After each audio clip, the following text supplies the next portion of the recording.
We're excited to be back with another full day of fantastic speakers who are industry professionals and leaders of organizations with a commitment to youth skill building. I'm Vincent. I'm the Director of Public Relations for OneUp, and I will be your host for today. Yesterday, we introduced you to OneUp, Leaders Lab, and our team. Before we begin, we do encourage all participants to have their video enabled, and we will be recording this event. Please ask any questions using the chat feature, as you will be muted during our speaker presentations, and closed captioning is available with the button at the bottom. Lastly, feel free to tag us at OneUp Toronto or using the hashtag OneUp Leaders Lab on social media. As we gather for this meeting, physically dispersed and virtually constructed, let us take a moment to reflect on the meaning of place, and in doing so, recognize the various traditional lands on which Urban Minds is based. Toronto is in the Dish with One Spoon territory. The Dish with One Spoon is a treaty between the Anishinaabe, Mississaugas, and Haudenosaunee that bound them to share the territory and protect the land. Subsequent Indigenous nations, peoples, Europeans, and all newcomers have been invited into this treaty in the spirit of peace, friendship, and respect. We encourage everyone here to embody this spirit throughout our session. We'd also like to take this opportunity to thank our generous sponsors for their contributions. OneUp Leaders Labs, among many of our other initiatives, would not be possible without their support. At the top, our diamond sponsor this year is IBI Group. Next, our platinum sponsor is SVN Architects and Planners, and our gold sponsors this year are GSP Group, Janet Rosenberg Studio, PFS Studio, GH3, Urban Strategies, MJMA, Core Architects, Perkins & Will, and 880 Cities. So as a recap from yesterday, we've heard from Ryan, the co-founder of Urban Minds, who provided an introduction into the field of urban planning. We also heard from one of our OneUp York Mill School chapter members on how they achieved success by creating engaging content, promoting their chapter and recruitment strategies. Finally, we heard from the organization Light on effective leadership skills. Today's agenda is just as packed with valuable information by our speakers, who I'll be introducing shortly. We have Hira, Carmen, and Lily from Kids Speak Canada, who will be presenting on public speaking skills.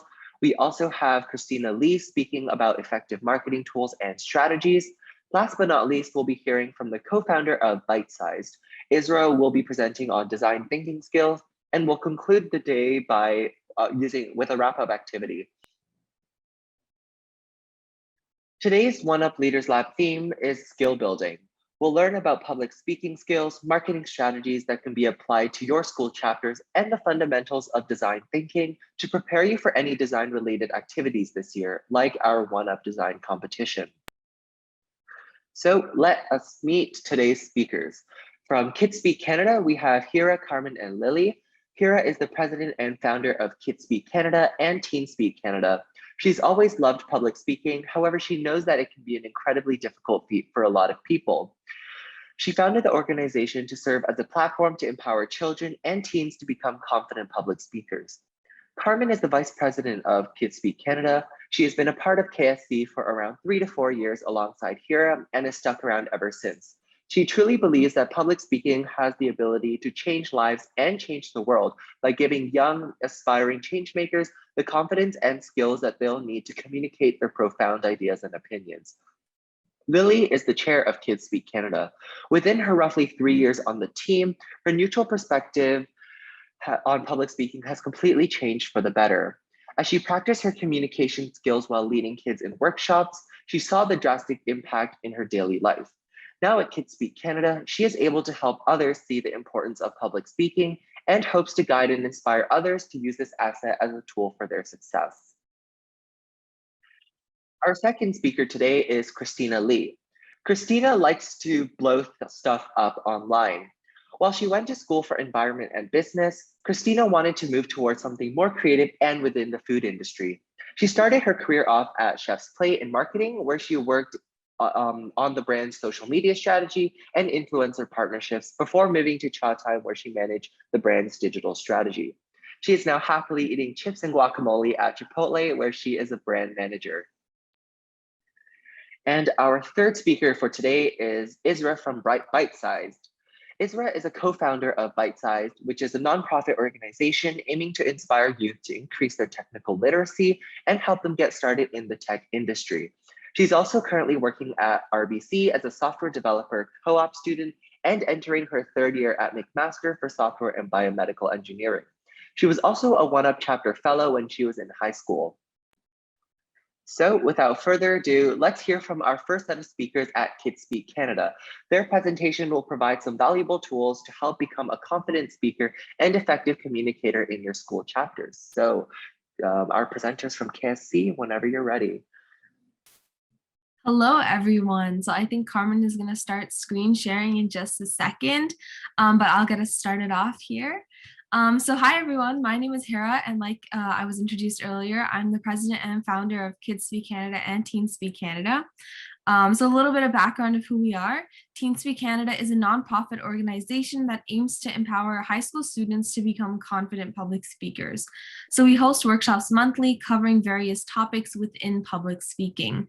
We have fun group activities, an interactive lesson, and a final performance where students receive feedback on how to further improve their skills.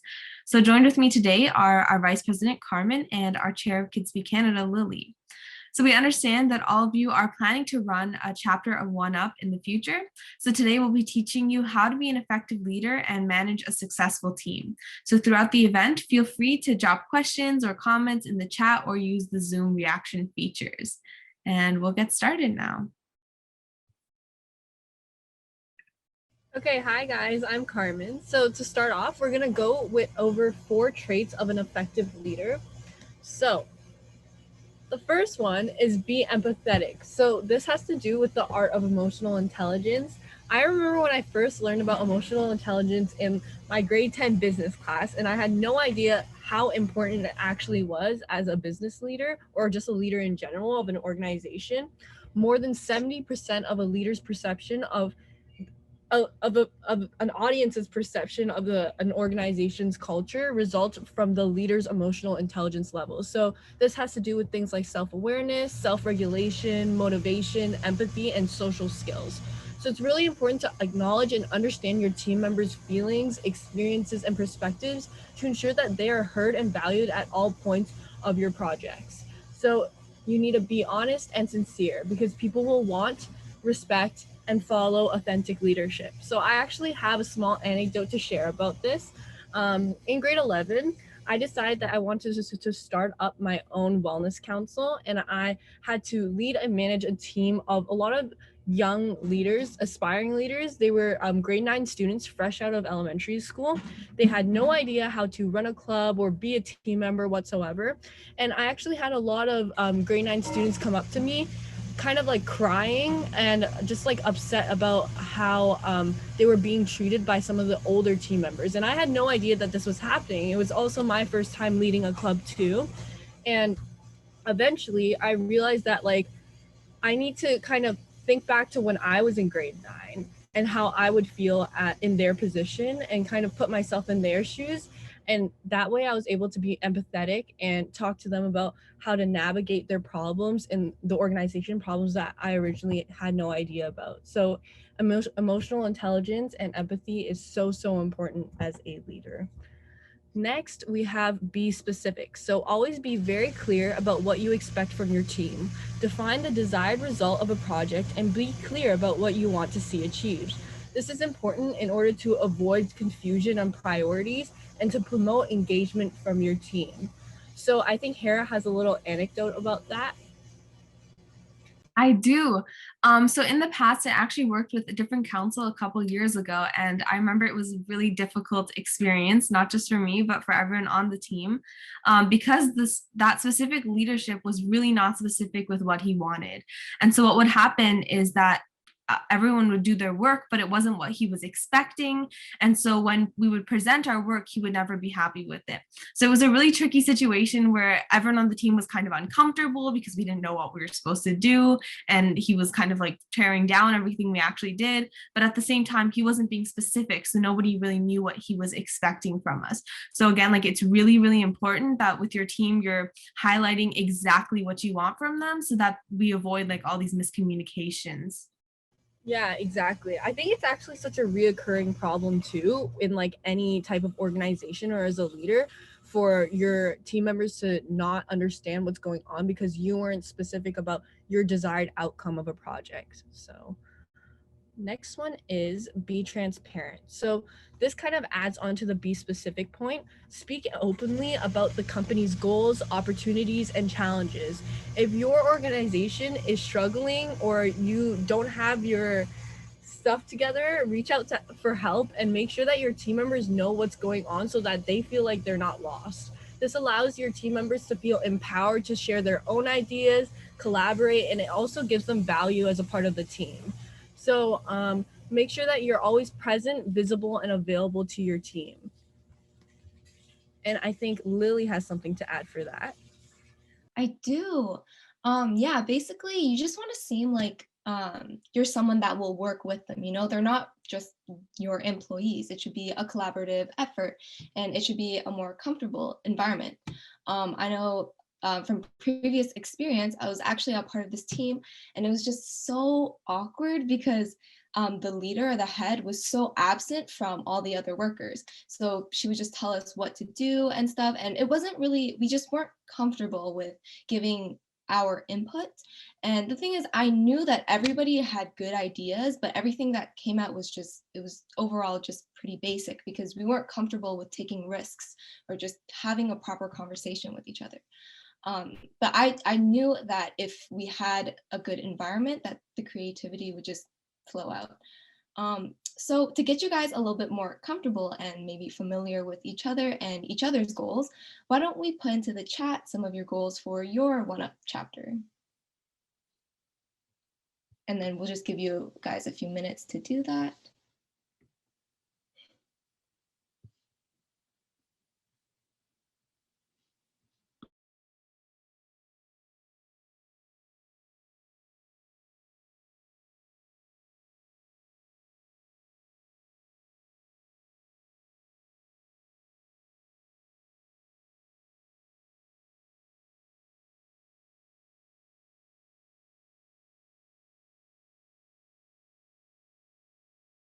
Hopefully you guys are typing away right now. Okay, so Bilal says, bring awareness to the awesome field that is urban planning and design. Amazing. No, I like that. You know, goals, like first goals don't really have to be specific, especially if, it's just about kind of your motivations for starting a chapter and leading one. Mm-hmm. And you'll find along the way that there are other things that you want to improve on. So constantly your goals are changing. My goal is to, Sophia says, my goal is to recruit more members and make everyone on the team feel included and welcome. I love that. It's amazing. Great goal. To make our chapter as accessible as possible for everyone. Another amazing goal. Let's keep them coming. See, this is good that we're sharing it with everyone. So then you guys can think of each other's goals and be like, oh, I didn't think of that. So Daniel says ensuring that it's fun and engaging and that people have a great time. I love that. Never have your team members bored. Always have them engaged, excited, curious. I'll give some last minute time for people to submit their goals. I love this.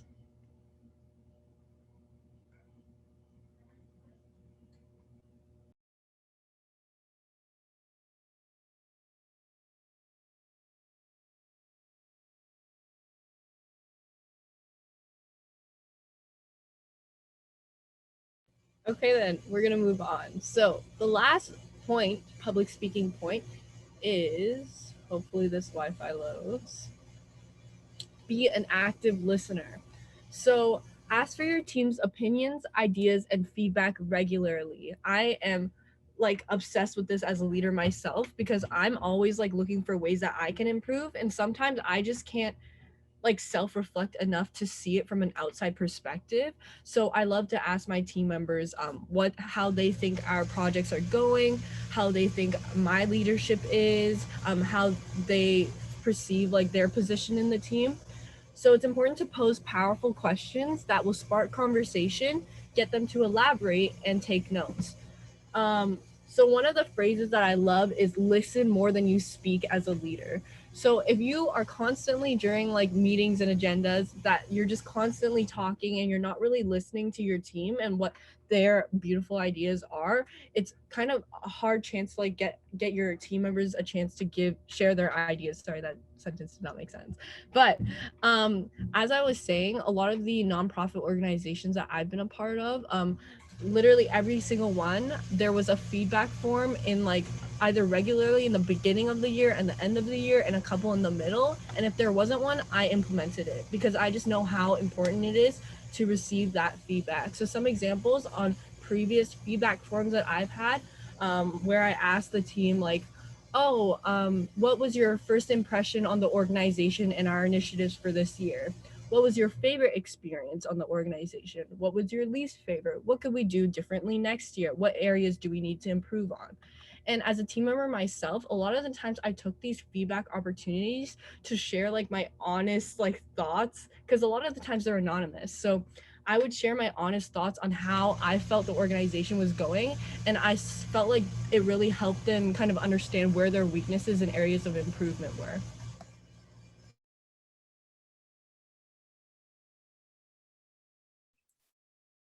Awesome. Just to quickly add on to that point before we move on, like Carmen said, it's really, really important to ask for feedback from your team.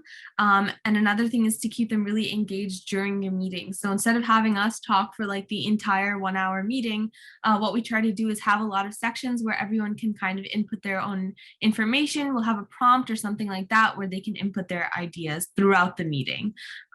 It's a really great way to like get them thinking on the spot, get some ideas sparked, and then kind of move on from there. All right, so now I'm going to be talking about how to speak confidently and clearly when conducting a meeting. So this is more of like the public speaking aspects of it. So the first part is quite obvious. It's your tone. And though it's obvious, a lot of people don't follow this, and it is such a big problem. You cannot, under any circumstances, be really monotonous when you're conducting a meeting, especially if it's a virtual meeting. So I don't know what you guys are doing next year, if it's virtual or if it's in person, but if you are doing any kind of combination with virtual meetings, this is like a huge, huge thing. So just imagine if me, Lily, and Carmen for the rest of the workshop, we just talk like this and we just explained all the information to you like this. And yeah. Would you guys feel engaged? Like, can I get some answers in the chat? Like, would you guys want to listen to that for like another 20 minutes of me just talking like this and explaining everything like this and moving on to the next piece of content, right? Like, it's really boring. It's hard to listen to. Nobody really wants that.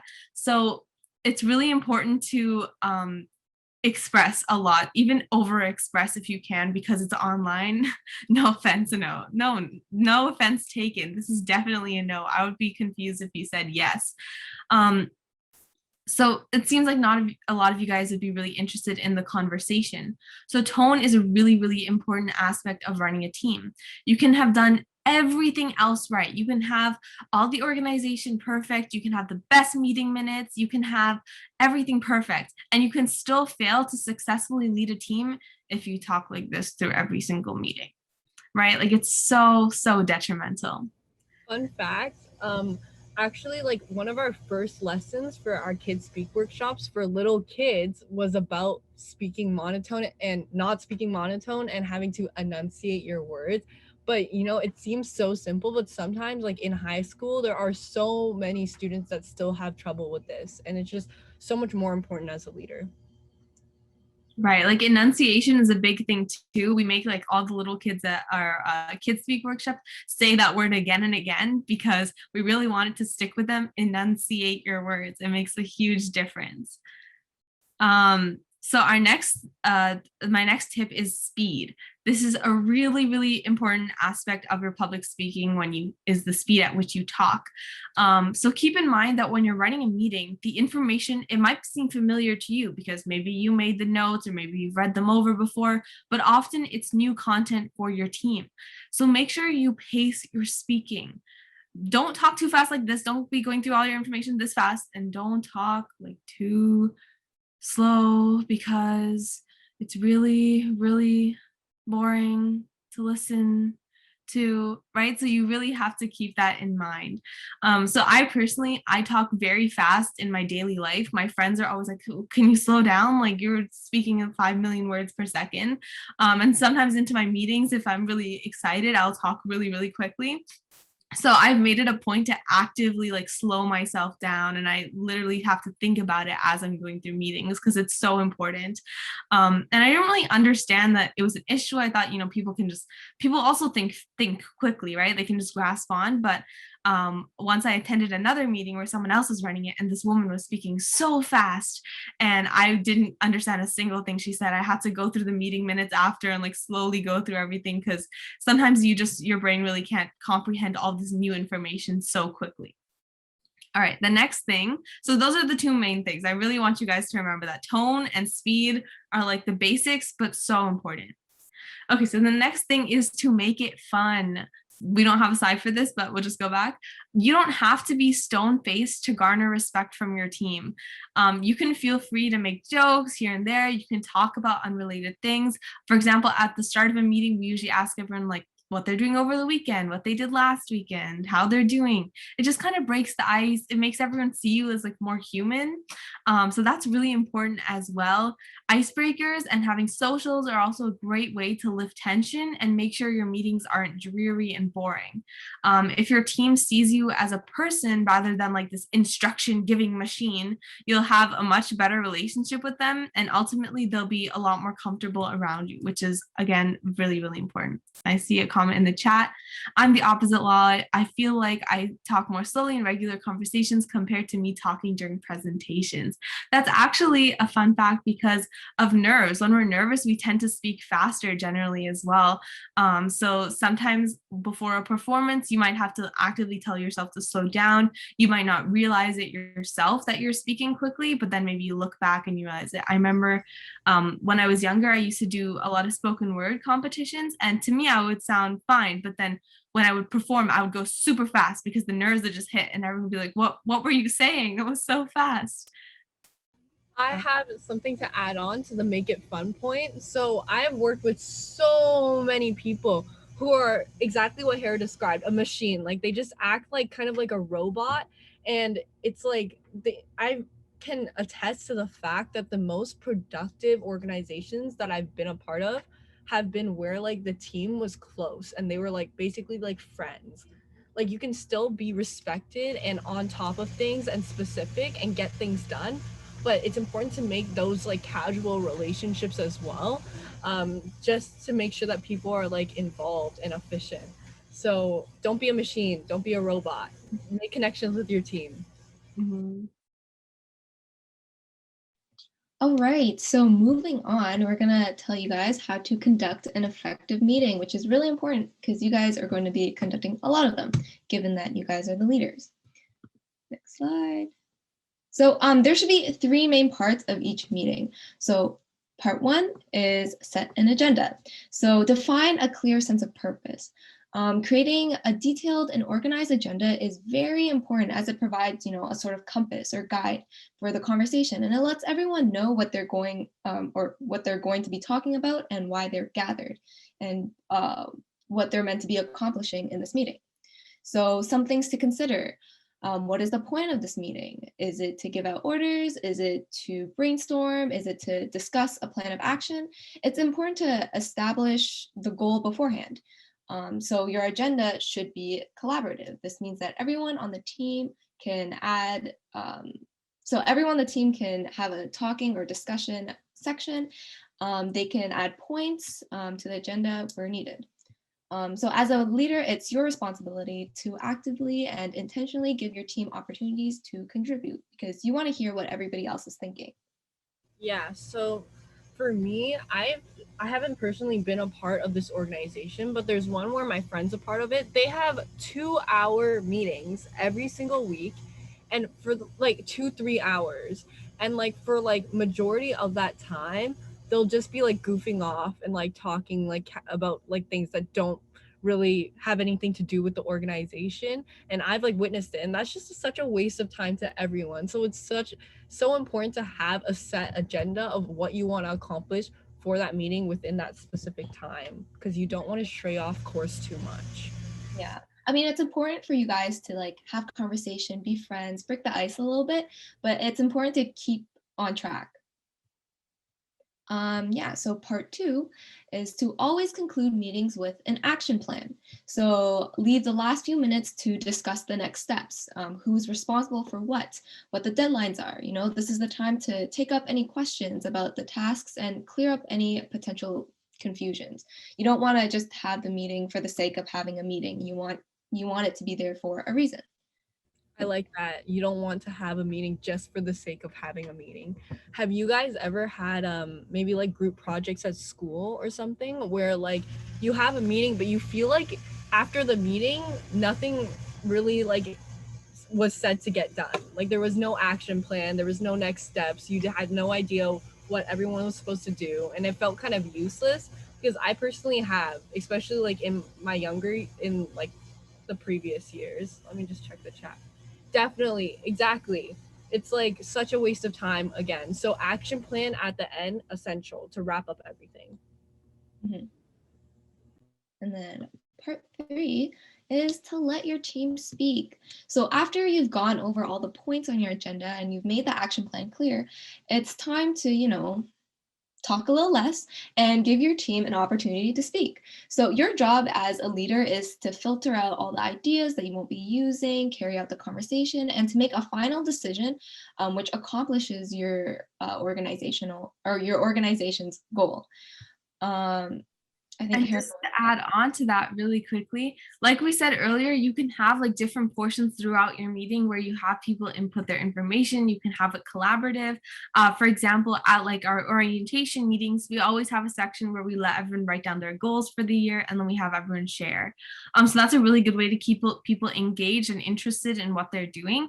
And like Lily just said, at the end, it's really, really important to have an opportunity for everyone to share their ideas on absolutely anything. So this is what we call, it's usually agenda topic blank, whichever one it is, open discussion. So this is where anyone can say absolutely anything they want. They can give ideas on new initiatives. They can have comments on past things, absolutely anything. So it's really important to have this at the end of your meetings. Yeah, and different departments can comment on other things. For example, like, oh, just because I'm a social media coordinator doesn't mean I always have to be talking about social media. You know, I can give ideas for like special events or stuff like that. Yeah, and also here is a pro tip.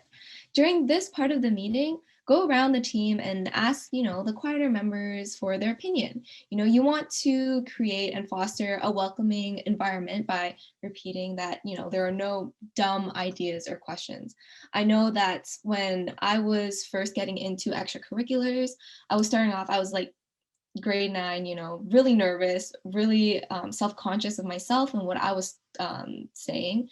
It's always comforting to hear, the upper leaders say, there's no dumb questions. There's, you guys can talk about whatever.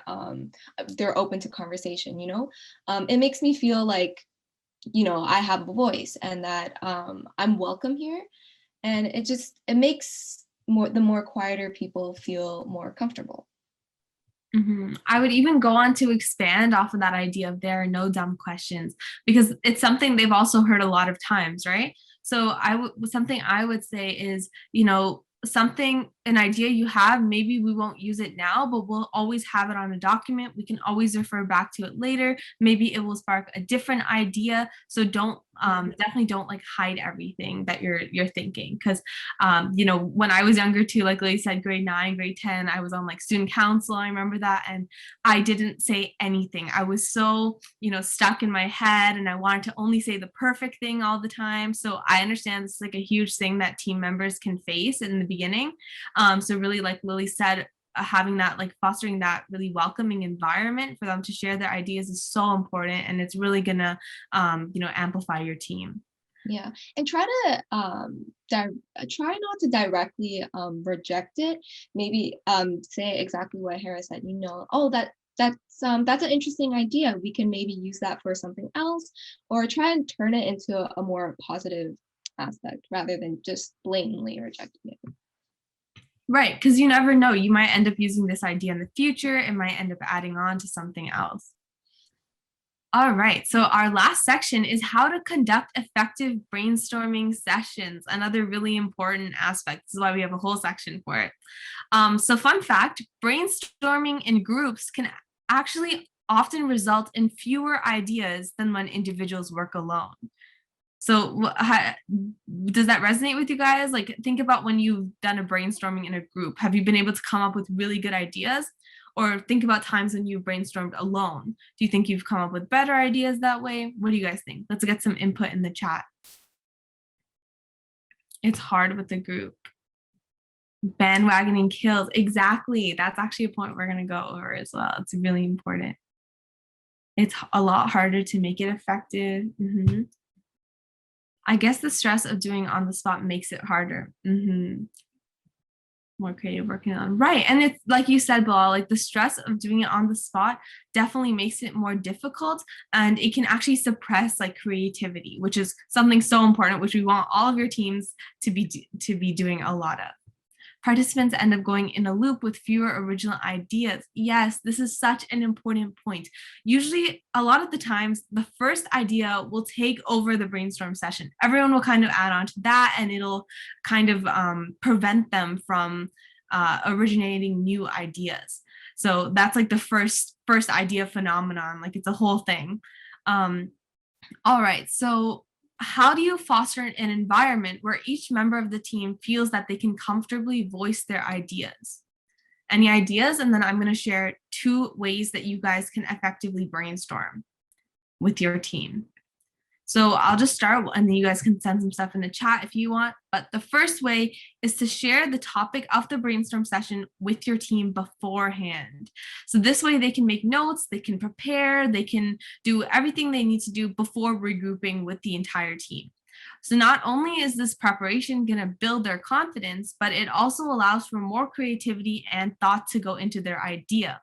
And it really prevents the first idea phenomenon where we all just bandwagon on someone's idea, because this way they have ideas already ready to share, and they're going to go through their list. So another method is to have your team write down their ideas before conducting the discussion. So this ensures that the first idea shared, again, does not influence everyone else's listening and dominate the rest of the ideas. So you can do this right within your meeting. You can say, I'm going to give you guys 5 minutes right now. Here's the topic, take some notes. It can be a little bit stressful, but if you give them some time, it should be fine. I personally prefer the first way, but it's totally up to you guys, whatever you prefer. So have you guys ever had any experience with people not contributing in a group project, or no one having any ideas before? Have you been in a meeting where someone gave a topic and everyone just came up blank? Has that ever happened to you guys? Yeah, it's definitely happened to me way too many times. I have something to share. Whenever this happened to me in my student council at school, what the leaders would do is something called popcorning. So that's another brainstorming method that you could use. So basically you give a main idea on the board, and people just kind of popcorn without raising their hand, whatever ideas that they have. Usually this doesn't result in the whole bandwagoning idea, because people are kind of popcorning separate ideas. And I think it really starts getting the conversation going. Right. So there's so many different methods like that, for example, that are a fun way to do it, that you guys can look into as well. All right, and that basically concludes our presentation for today. So I hope you guys really learned a lot from this. Hope you guys have a great time running your teams. But for the next couple of minutes, I don't think we have too much time left, but feel free to fill the chat with any questions you have, any comments you have, and we'd be happy to answer them. In the meantime, you guys can feel free to find us online. Since I'm assuming you guys are all high school students or above, you can join TeenSpeak Canada. We host monthly workshops, like I said earlier, where we touch upon different public speaking topics, and it's really a fun time. So if you guys enjoyed this, we would be really happy if you guys came out sometime. And yeah, I'm just gonna wait for any questions, comments in the chat. You guys can also unmute if you want to talk with us for a little bit. I think we have a couple minutes before our time's up. So. Yeah, we love talking to people. It's our favorite thing. I have a question. Hi.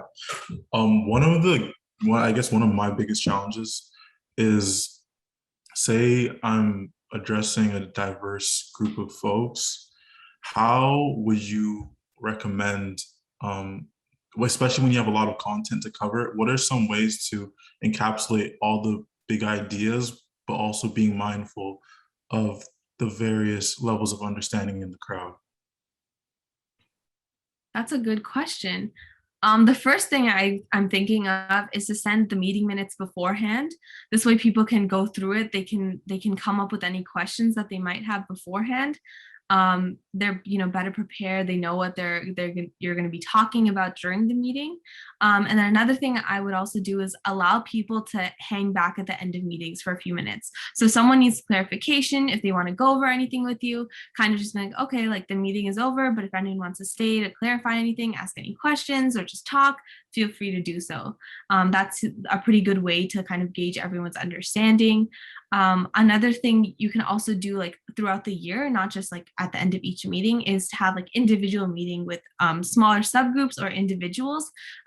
That way you can kind of build a more personal relationship with them. You can ask them like their questions and their concerns, and it's definitely really helpful.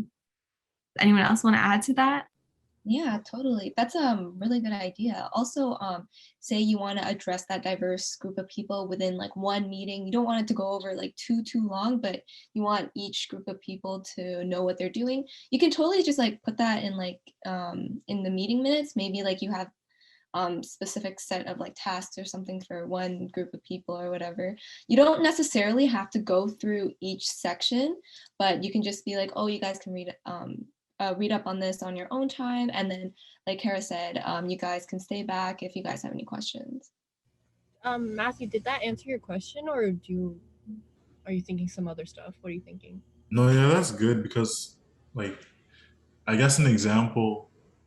No, yeah, you all answered the question, but I guess an example would be when you guys were speaking in the presentation about, like leading teams of elementary school students, but also having folks on your team that are older than you Yeah. or have that level of experience. Like, how do you sort of balance between that? But you answered the question, so it's cool.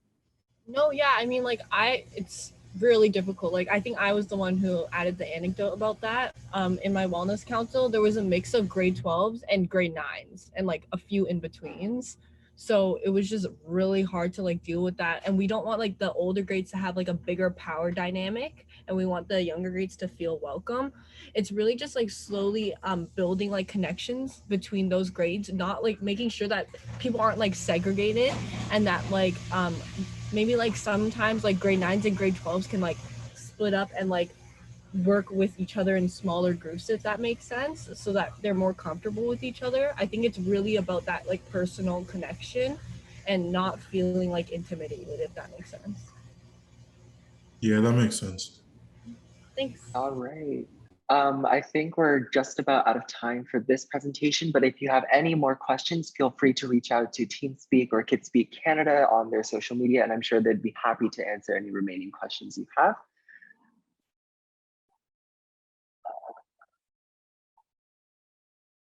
Okay, so thank you so much to all three representatives from TeenSpeak Canada. Thank you so much, Hira, Carmen, and Lily. We now have a presentation by Christina Lee. Christina has a lot of valuable insight on how you can market your school chapters to your friends and peers. So Christina, whenever you're ready to share.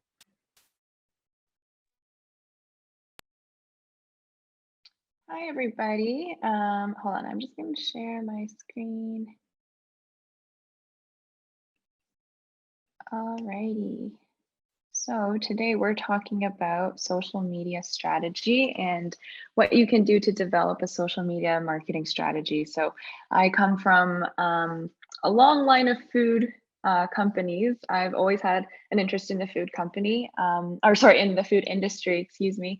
So I started off at Chef's Plate, which is the Canadian equivalent of Blue Apron. There's a ton of them now in Canada. So there's also HelloFresh, good food. So I started off at Chef's Plate before moving to Cha Time, which is an international bubble tea franchise. I've most recently moved to Chipotle. So a lot of the examples today we're going to be looking at are from the Chipotle social media platforms. So hoping to be able to pair some examples with, I guess, the knowledge behind building a marketing strategy on social media. So it was kind of funny when Urban Minds reached out to talk about social media, because I feel like most of you have grown up in the golden age of social media. So if anything, you would know more than me. But hopefully I can shed some light on how to be strategic while you're trying to create a presence online. So we'll be going through 3 steps today on how to create a social media presence. And I apologize in advance if I'm flipping through these really fast. There's a lot to learn in just 20 minutes, so it's quite difficult to minimize it all down to 20 minutes. So moving on to the first thing, the very first thing you have to do is figure out your audience. And it is so important, because I've seen so many companies who try to spread themselves too thin by doing everything. So really the most important thing that you want to do right now is figure out who you're trying to target. So for example, if you're trying to reach sponsors for an event that your club or chapter is hosting, you definitely don't want to do that through Snapchat. And this seems very obvious, but when you're starting to create these club chapters, or create even outside of that, even when you're trying to create a club or an organization of your own, there's so many companies who have just tried to do everything. And so it's really important to figure out exactly where your audience, where your demographic sits.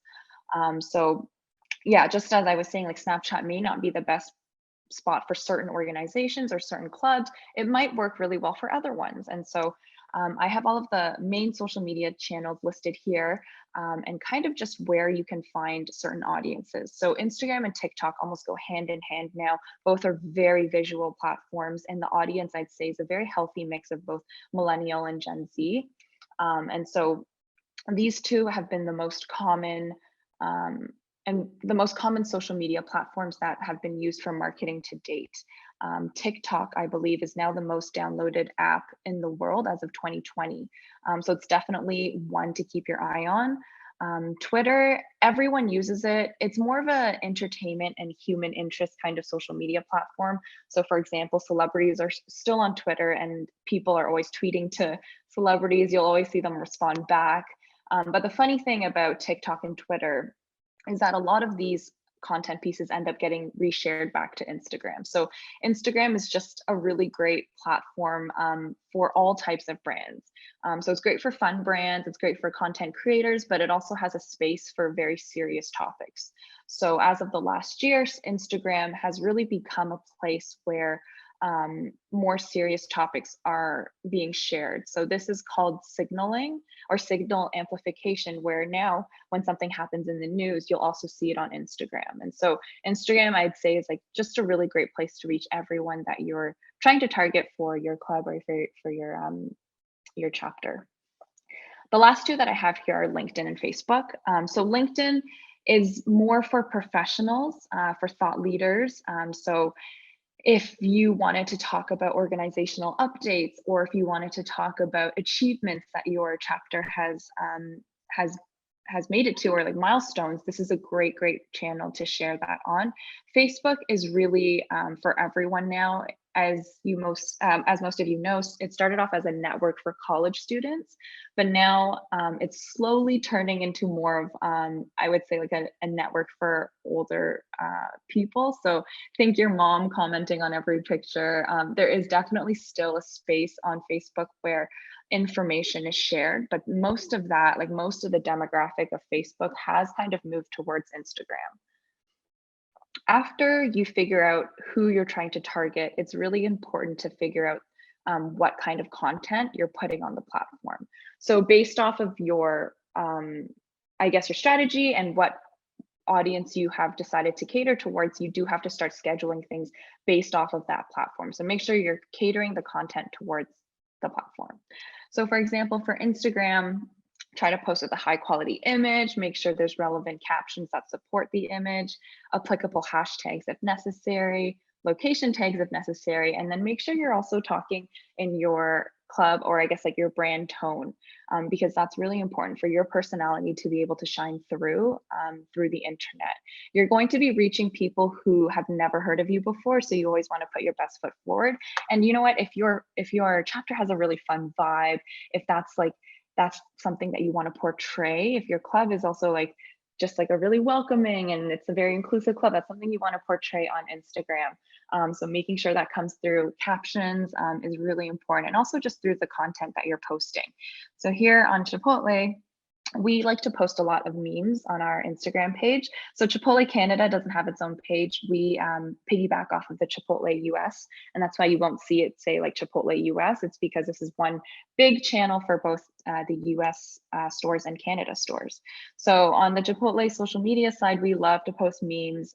We have a very cheeky, I'd say, attitude online.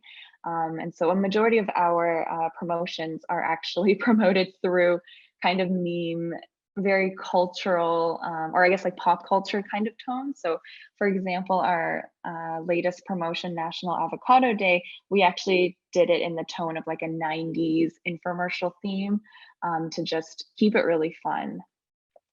For Facebook, this is definitely more, I'd say, information sharing. So similar to what I was saying before about how the demographic for Facebook has started to skew a little bit older, we try to make sure that we're also talking to that target audience. So if we know that, you know, it's generally older people on Facebook, we have different content for Facebook. So in this example here, we have actually a contest for teachers. So we want to give back to teachers. We're giving away $100,000. This is in the States, but we're giving away $100,000 for teachers to do their own back to school shopping. And so it was very intentional that we chose this specific message for Facebook. Again, a lot of older people are using Facebook right now, so we wanted to make sure that they would be able to see this. Facebook is also a really good place for video content. So I know TikTok and Instagram kind of have the monopoly on video right now, but Facebook is kind of that OG for video as well, just because Facebook has an autoplay feature. So I'm not sure if you've noticed, but when you scroll through Facebook, the videos will automatically play whether you press play or not. And so it's a really great feature to get people to notice your video right away. So if you have video content, Facebook is a great place to test that out.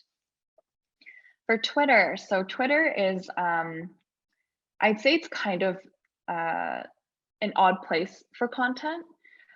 For my generation, it's mostly for customer service now. So if you're annoyed with a brand, or if you didn't have a great experience with the brand, a lot of the times people jump onto Twitter now. But I'd say for a lot of the Twitter users that are on Twitter, they're more lurkers. So they'll scroll through Twitter, but a lot of them don't engage with the tweets, or they're not constantly tweeting themselves. So Twitter is a great place to showcase your brand's personality and kind of like respond to inquiries, which I think is really important, because Twitter is the one place where people are starting to like put inquiries, whether it's like for customer service, or whether it's just general questions about the brand. It's where most people will go to do that. I think it's also important to note here that it's fine to be cheeky, and it's fine to like have fun with your brand voice here, but it's also extremely important to not be offensive, which in this day and age, you do have to be really careful with the messages that you're sending out. So there's a very fine line between being kind of like that sarcastic, cheeky attitude and also offending someone. So just being really aware of that. When it comes to inquiries, it's also kind of time to put aside or set aside that like cheeky, fun voice, and to take these inquiries seriously. So I have a couple of examples here. So for Chipotle, we loved kind of just being a little bit clever with our tweets. So in the bottom left-hand corner, you'll see when this is like, your girl loves us more. At the top right-hand corner, someone tweeted, "You gotta chill." And then our social media coordinator tweeted back, "Why?"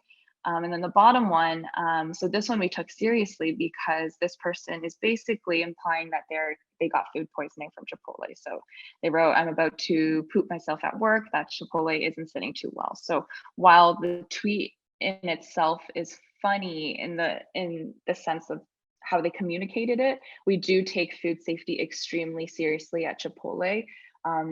And so this is something that we do not joke about. So when it comes to inquiries like this, we take them very seriously. And so that's why we kind of lose that tone of like, oh, let's have fun here. But to read something like that, we take it seriously. So right away, Becky messaged back, asking them to email in with what happened. And so just a heads up, I know a lot of people think these are like robots behind for companies, but these are actually real people at the company who are responding to the tweets. So it's really important that you still have that personal touch when it comes to social media. For TikTok, which is really, it needs no introduction. But for those of you who don't know, TikTok is really great for short form videos. It's got a huge trend culture. So the best performing TikToks are often the ones that are very easily replicated. So just even if it's a simple song with like a really simple move to it, although I guess dances nowadays are not that simple. But as a brand and as also, I guess, as like a team chapter, if you want to showcase what you're doing, it's a really great resource. Like with the fast cuts, being able to showcase things really quickly, I think is just a really great way to show, again, your personality through these videos, but also what you've been doing. So on the Chipotle side, we wanted to simplify things down to the absolute minimum. And so we had a challenge called the Chipotle lid flip. And how this challenge started was actually one of our restaurant workers. He just filmed a TikTok. It was just him. As you know, on TikTok, there's a huge trend of people who are showing like a day in the life of someone who works at whatever company. It could be a day in the life of an influencer, day in the life of a doctor. This is a huge trend that's on TikTok. And so our employee started doing one of these day in the life of videos, and he actually like flipped his burrito bowl lid. And for whatever reason, that really caught on. And so we decided to turn it into a challenge. We got David Dobrik, who is a YouTuber, involved. And it ended up getting around 111,000 videos submitted underneath the hashtag. So it's just a really great testament to how quickly trends pick up on TikTok. The easiest ones are always the best ones because you can involve as many people as possible. However, in your case, obviously, you're not looking to do the next trend, but it is a really great place to showcase your personality of that team and also what you've been doing. Even a day in the life of what you've been doing, I think would be such a great way to kind of like portray your team to the rest of the world. With social media, a lot of the stuff is people are seeing it for the first time. So while things seem very normal to you and you may think it needs no introduction, it is really just such a great way for people to kind of peek into what you're doing. So yeah, TikTok, great resource. LinkedIn. So this one is, I would say, out of all of the social media networks, this one I would prioritize last. And the reason for that is because LinkedIn really puts a stress, or I guess they prioritize companies that have bigger followings. And so for an organization or even for a team, it is a little bit harder to amplify your message to people who are on LinkedIn. So this is a great resource if you're planning to share organizational milestones. It's a great resource to share like professional development tips and goals and things that have happened in your life. The tone on LinkedIn is rather professional and formal. So make sure you're not carrying that Twitter voice or that TikTok or Instagram voice all the way over to LinkedIn, because it is a completely different demographic that you're reaching. This social media platform, though, is a really great place to kind of show off achievements, because that doesn't really fall under any of the other social media platforms. So this is a great place to show that off. So for example, here for Chipotle, what we have is a conversation with our chairman and CEO, Brian Nickel. So again, like this is not something we would have posted on Twitter or on Instagram or TikTok. It's just too formal. It's made for people who are more interested in the growth plan for Chipotle. So this is very much a LinkedIn targeted message. LinkedIn, though, is a really good place for recruiting new members. So LinkedIn is one of the #1 hiring platforms. Most people are looking for jobs on LinkedIn nowadays over Indeed or other platforms. So it's a great place if you do want to recruit new members. Yeah, great platform for that. Lastly, Snapchat. So I added Snapchat into here. I'm not sure the effectiveness for what you're doing, but I wanted to add it in to just give a holistic view of what we do as a company when we're looking at different social media platforms. So Snapchat was kind of like Instagram stories before Instagram stories became a thing.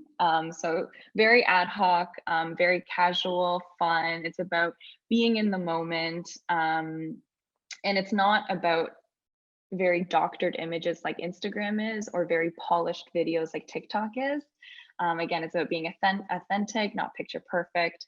So while Chipotle doesn't have like a full account on there, Chipotle loves to put out filters. So we wanted to kind of hone in on the in the moment kind of feel of Snapchat. And so we have a bunch of filters on Snapchat where if you're at a Snapchat restaurant, the filters come up that say like, OMG, I love Chipotle, or Chipotle is my life. So we really wanted to just be in the moment when if somebody is at a restaurant and they got a meal and they want to Snapchat it, these filters are ready to go for them to use. So we wanted to just play on that in the moment feel of Snapchat. Other than that, not too much for us happens on Snapchat. But it is something obviously that we evaluated, and I wanted to share with you on how that evaluation goes. Finally, and this is the most important one, is to analyze and test. So when you work in social media or paid marketing, so I actually specialize in paid marketing, which is when you spend money on these social media platforms. So Facebook ads, Instagram ads, Snapchat ads, Google ads, like all of that fun stuff is a little bit more up my alley. And for somebody in growth marketing, you have to test everything. So no assumptions can be made. And when I say test, I mean like really test everything. So the difference that a caption can make is huge. So for example, at Cha Time, we had a test where we ran a Facebook ad where it says, do you want 50% off, versus a caption that says, here's 50% off. And we tested just that caption. And it was really incredible to see. The question won, by the way, if anyone was interested. But this sort of testing actually carries over to social media too. So it's called rapid content testing. And basically what you do here is you're testing the time of day that you're posting. So maybe sometimes your posts at noon do better than your posts at 5 p.m. Or your posts at 8 p.m. do better than your posts at 3 p.m. There's a number of different reasons. So for example, 8 p.m. people are off work, off school, they just finished dinner and they're just settling down at home. So 8 p.m. is a pretty popular, 8 to 9 p.m. is a pretty popular time to post. At 12 p.m., everyone's taking their lunch break, so more people are on their phones. So just being able to test those time of day so that you're amplifying your message to the most amount of people as possible is really important to test. Another obvious one is photo versus video. So now that we are kind of more of a video culture, thanks to Instagram stories and TikTok, videos have been performing consistently better. Instagram also released a note saying that they are turning more into a video platform as opposed to a photo sharing platform. So video nowadays does a lot better than just a static photo. But again, like you have to test that for yourself, because it might be that your photo has more information for your demographic to see. Another one is which networks do best for your club. So just figuring out if you're at a crossroads and you're not sure which platform to go towards, testing which network is also really good. Caption tests, which I touched upon, and then hashtags. So just cycling through different hashtags each time can actually do wonders for content creation. So you might set aside 3 different sets of hashtags. One is more Toronto based, one is more Canada based, one is more what's another one? Environment based, and just figuring out exactly what works best for your chapter. What I found really helps is to find a brand that I like and emulate what they do. So I've always been a huge fan of Starbucks. Like everything they do is just on point, it's on brand. And so I always look to them as a best in class for myself. But that might not be the case for your team. So just being able to find a brand that you really like and figuring out what about it relates back to what you're doing. So that's really important too. And then of course, tell all your friends to follow you on every network that you're going to be on. Support is always great to have, no matter how small. So Definitely tell all your friends. And lastly, have fun. Social media can be a little bit daunting at first, but you really gotta learn to have fun with it. And if you're not having fun, you're not doing it right.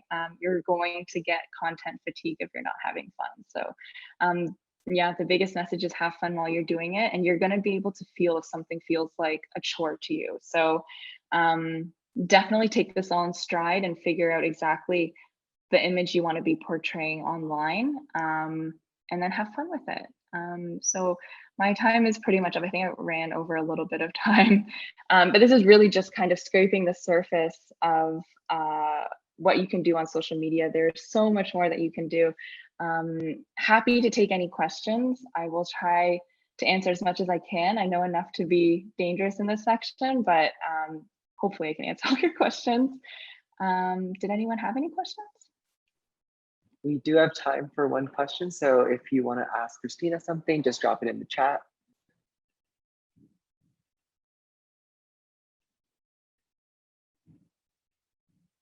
Y'all got any internships? We don't, but Chipotle is hiring a ton on the restaurant level. And if you head into any Chipotle store right now, you'll actually be able to see the pay scales for some of the Chipotle restaurant workers. And trust me when I say that you will be very surprised at what some of these workers are getting paid. So no internships, but we hire internally all the time. We like to promote within. So if you're interested, definitely check that out. What's it like with multiple people working on the same account? What's that system like? So that's a great question. So Instagram, Facebook, TikTok, actually most of them have the option where you can have multiple people working on the same account. Even on your phone right now, you're able to log into multiple accounts at the same time. That's the technical part of it. The more, I guess, brand related part is that everyone on your team has to be extremely on the same page of what that brand voice is. You all have to be completely agreed upon that, you know, like our team is going to have the voice of a 30-year-old who works in this industry who knows this. Like, you have to be very, very specific. And that's definitely not a discussion just for one person. It's definitely a whole team exercise to be able to figure out that persona. In companies, what we do is we tie these personas to actual people. So for example, you know, like Cha Time might be a 25-year-old who lives in Markham, and they have the voice of, you know, a girl who does this on the weekends.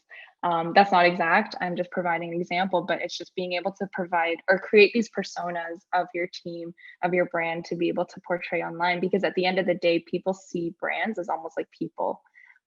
So really important to be able to figure out what that voice is and make sure the whole team is aligned there. Yeah. Thank you so much, Christina. No problem.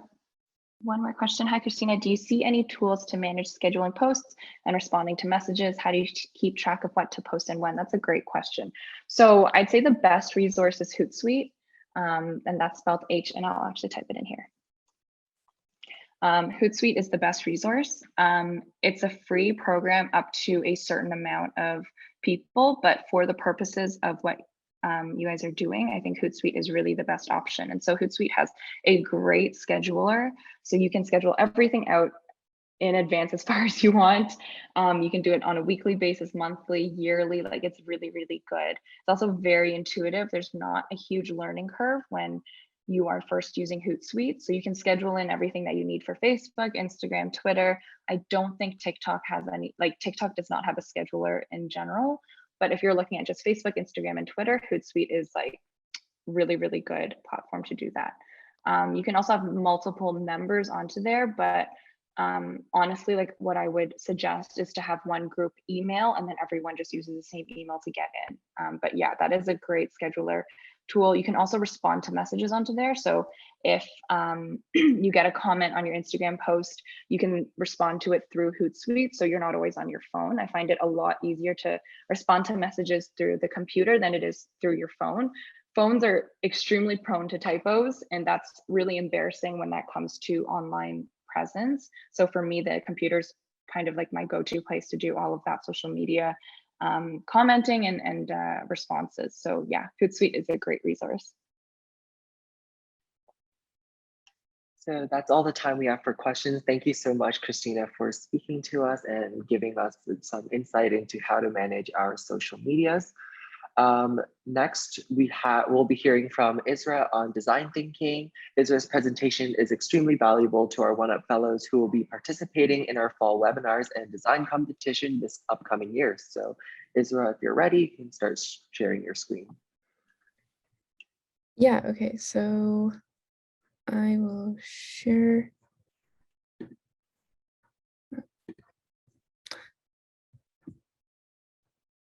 Sorry, my laptop's being a little bit slow.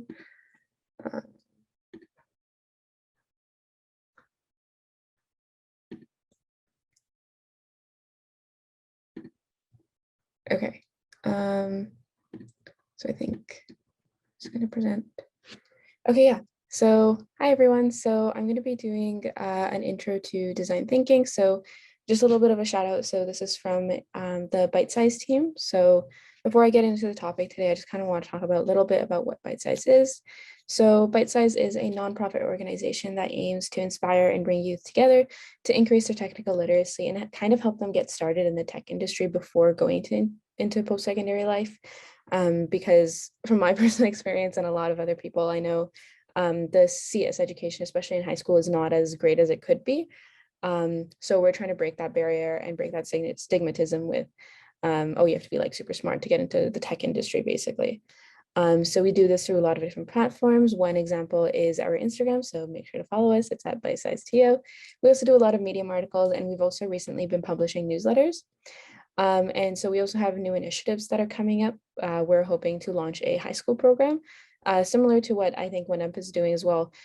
So if you are interested in that, feel free to message me afterward and I can fill you in a little bit more. But yeah.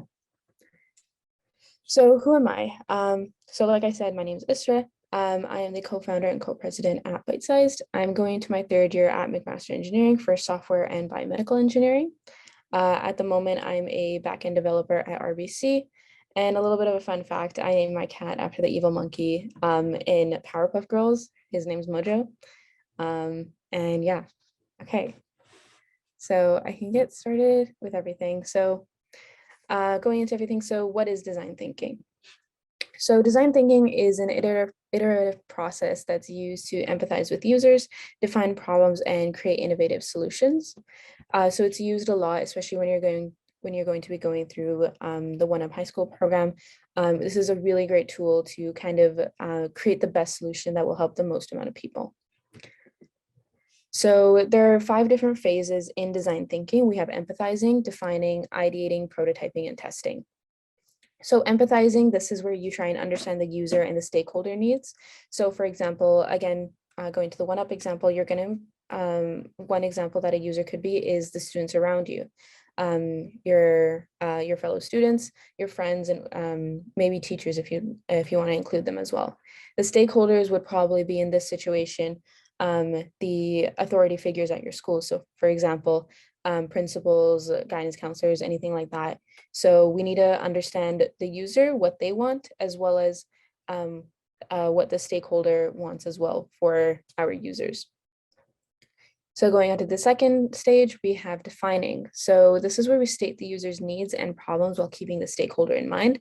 So this is kind of taking the empathizing stage, but putting it into words and putting it into bullet point format. And clearly stating out the needs that we need to hit and the anything else we need to keep in mind from the stakeholder side. Now, this creates a solid foundation for ideating. So here we identify innovative solutions to the problems that we've defined. Ideating, that's kind of a self-explanatory. That's where you begin to think about solutions for your problem. That's where you begin to take into consideration the user's needs and the stakeholders' needs and create something tangible out of it. Or it could be non-tangible depending on what kind of a solution you're going to be building. But yeah. So once we've done ideating, next we have to go on to prototyping. So prototyping, if you haven't heard of the word before, it's basically just creating a simplified version of your concept. And this will be used to test later on, which is our next phase. But back to prototyping. For example, if you're trying to create like an app or something, you might want to prototype it on some other platform and see if it's actually something that we could use. It's something feasible that we could build.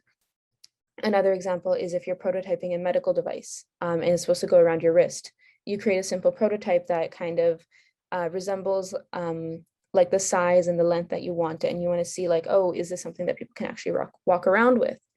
So that's one example as well. So lastly, we have testing. So this is where we put our prototype to the test and we see how it solves our problem. And then, as I mentioned before, design thinking is an iterative process. So we'll continue going through this loop again and again until we come up with a prototype or a solution that we think is as best as it can be. Obviously, there's always room for improvement, but we're trying to optimize wherever and whenever we can. And so that's the whole purpose of the iterative process, because once you go through each and every iteration, you gain a little bit more knowledge about what you can and cannot do, and what you need to like meet for the users, as well as what maybe you may be able to leave out a little bit in order to optimize the solution. So after going into that, I kind of want to talk a little bit about design terminology, especially factors for problem definition, sorry. And the reason why this is so important is because I just wanted to use this quote to kind of clarify how important it is. So this is something that Steve Jobs said. If you define the problem correctly, you almost have the solution. Because when you correctly define a problem, and it's a well-defined problem, which we'll go into a little bit later, that's how you know you have a really great base to create that solution. So yeah. So in problem definition, so we do this typically after empathizing. So remember how I said the second phase of design thinking is problem defining. So this is what I'm talking about. So the problem needs to be well defined. And so for a problem to be well defined, it must be solution neutral. And what I mean by solution neutral is that we cannot explicitly state in the problem definition what the solution will be. So for example, if you're designing an EpiPen, for example, you cannot, like, a well-defined solution or well-defined problem, sorry, would not specifically state, oh, the pen will jab into the skin at this length, at this and a bunch of different specifications essentially. So it has to be as solution neutral as we can. And the reason why this is so important is to make sure that we keep an open mind whenever we're in the ideating phase and the prototyping phase, because it doesn't have to be a needle going into you. It could be some other, it doesn't have to be that design. It doesn't have to be a pen design. It could be some other design, as long as the medication in the EpiPen gets into you. That's the main solution. So the next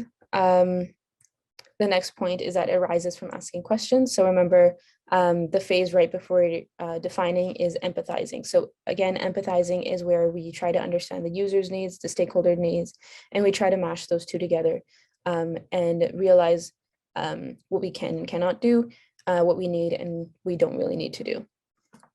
And lastly, it's usually 1 to 3 sentences. It's not supposed to be super in-depth. It's also not supposed to be super vague. So that's why the 1 to 3 sentence mark is kind of like the perfect range. So in the end, the final form is essentially going to be like who needs what because of why. And I'll also go into a little bit of an example later on. So that might make a little bit more sense later. So when we're defining a problem, remember how I said we have to ask a lot of questions. So these are essentially the questions that are the best stuff, the best things that need to be asked in order to create that well-defined problem, making sure it's solution neutral and whatnot. So we need to identify the needs. We need to understand what the user wants and what needs to be done to help their current situation, sorry. Next, we need the customer requirements, what it should do. So for example, going back to the EpiPen example, it must inject medication into the patient. Next, we've also got clarifying objectives, what the design will be. With the EpiPen, it will essentially be a needle.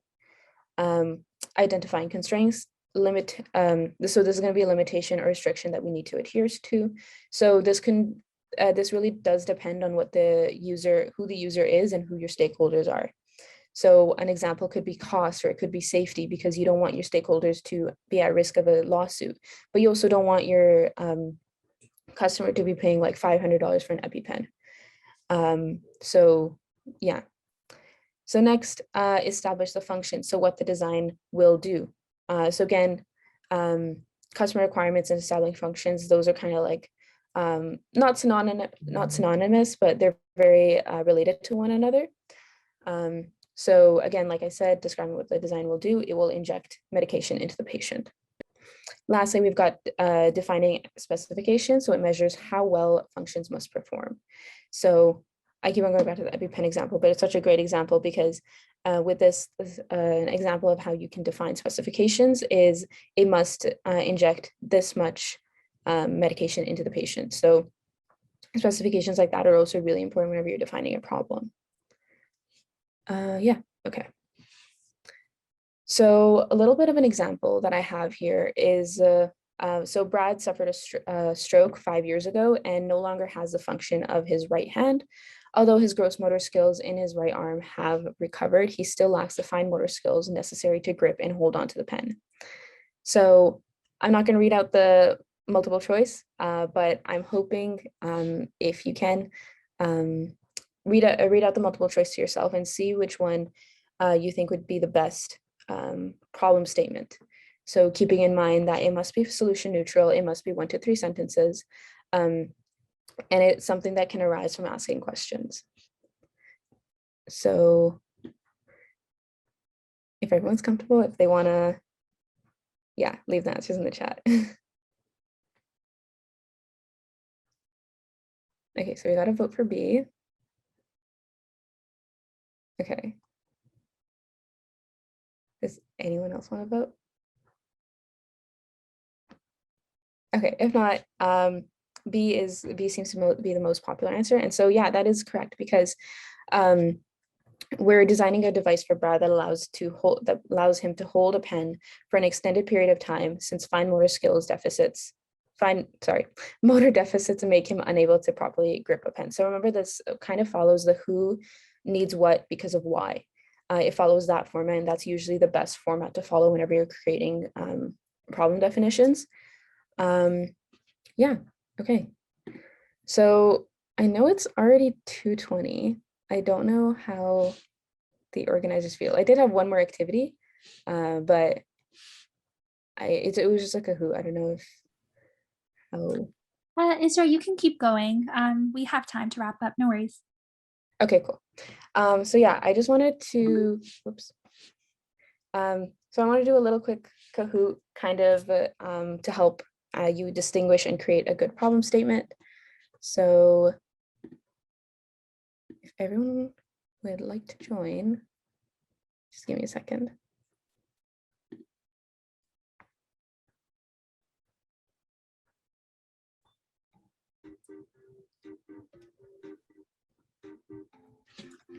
Israel, if you could explain how everyone can join this Kahoot page. Yeah, so the link, so if you just go to kahoot.it and use the game pin in here, then you'll be able to enter the room. Yeah. I don't know if everyone's played Kahoot before, but there'll just be like questions on the screen, and you kind of just pick, it's a multiple choice essentially. Yeah.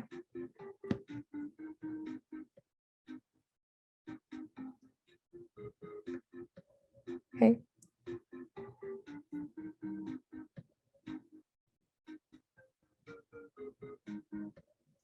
Okay. I think we're okay to start. Okay. Okay.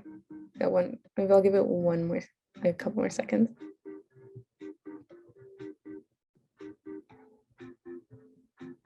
Okay, I think we're good. So I will start. Yeah, okay.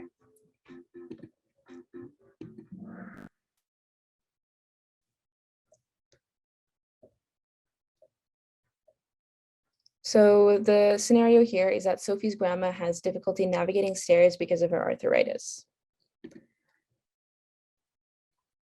So the question here is, who is the subject of this problem statement?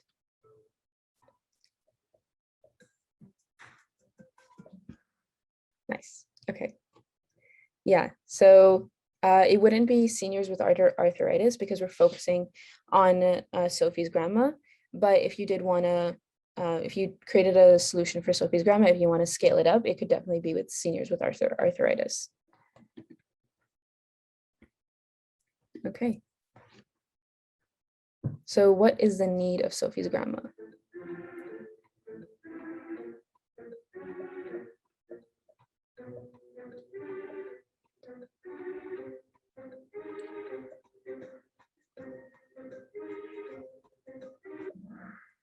Yeah, okay, so it's a solution to help her navigate stairs.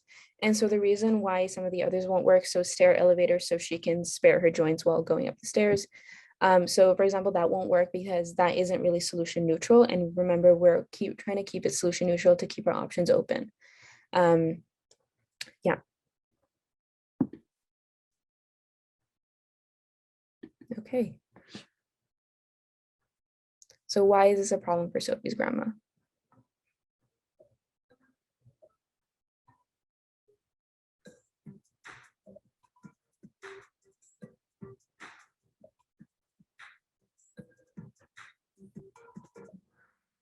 Yeah, okay, everyone got that one. Okay, congrats, Vincent. So this is a second scenario. So Pam is required to bring her pencils with her to school, but they keep breaking when she puts them directly in her bag. So who is the subject of this problem?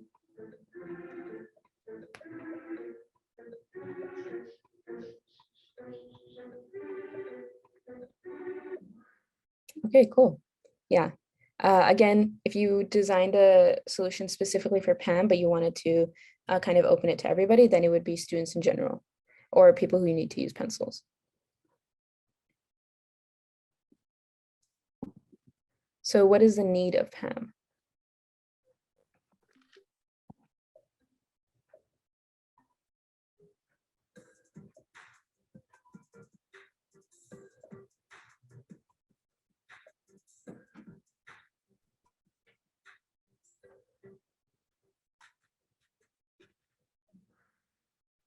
Yeah, so here would be specifically her pencils, because in the scenario, we didn't really state pencils, pens, or erasers, but when we're empathizing with users, if we were to ask Pam those questions, then she might also want other stuff to bring. But for now, because we don't know that, we can't make any assumptions. So we're gonna stay safe and do just pencils.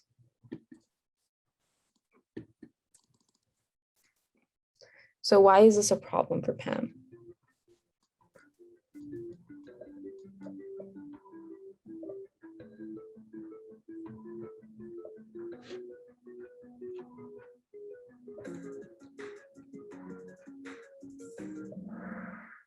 Yeah, her pencils keep breaking in her bag, which is what our scenario stated. And so this is going to be the last scenario. Really quickly, so the white rabbit keeps forgetting the time of his tea parties and thus ends up running late.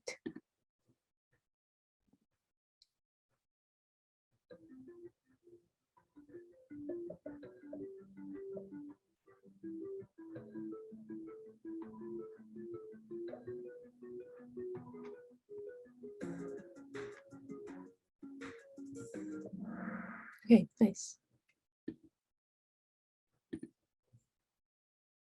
So what is the need of the white rabbit?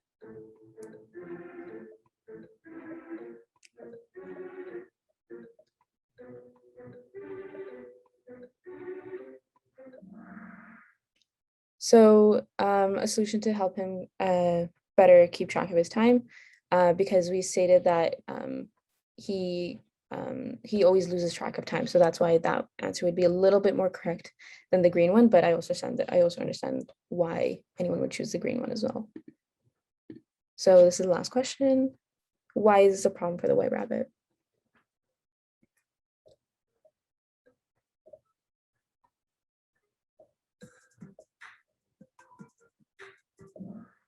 Yeah, okay, cool. So we'll end it off here. So you got Vincent in third place, Danielle in second, and Sophia in first. Congrats. Okay, I'm just gonna stop sharing. But yeah, thank you for attending and playing the game. Okay, so maybe we have time for one quick question if does anyone have any?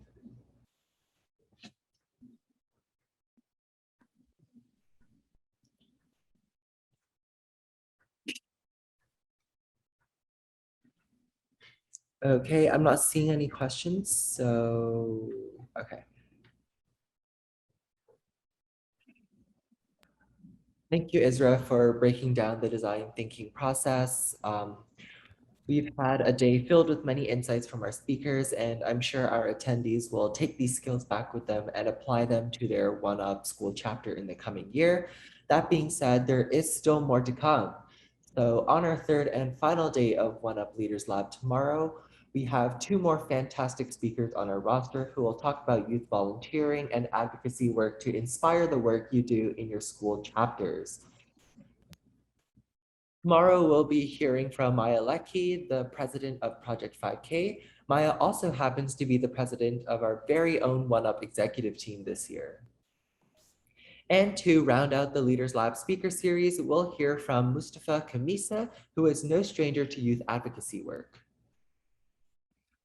Day 3 will conclude with a detailed orientation to One Up school chapters. Our Urban Minds program coordinator, Jennifer Koo, will be leading this session tomorrow. I'd like to give one last thank you to our guest speakers and everyone who is able to make One Up Leaders Lab possible. Before we end for the day, I just wanted to offer a quick reminder to join the One Up Discord server. In the server, we have exclusive urban planning events and the space for you to ask questions to experts even after One Up Leaders Lab ends. And I'm just gonna send the chat. Oh, Areej already sent the chat for everyone there. So this link is valid for 7 days and you can join our Discord server using it. The final day of One Up Leaders Lab is tomorrow at 1 p.m. There will be a different Zoom link, which will be sent to your emails tomorrow at 8 in the morning. So be sure to check your inboxes and email hello@urbanminds.co if something happens or you don't get the email. The Zoom link will also be posted in our Discord, so make sure you join that. And I hope to see you all there.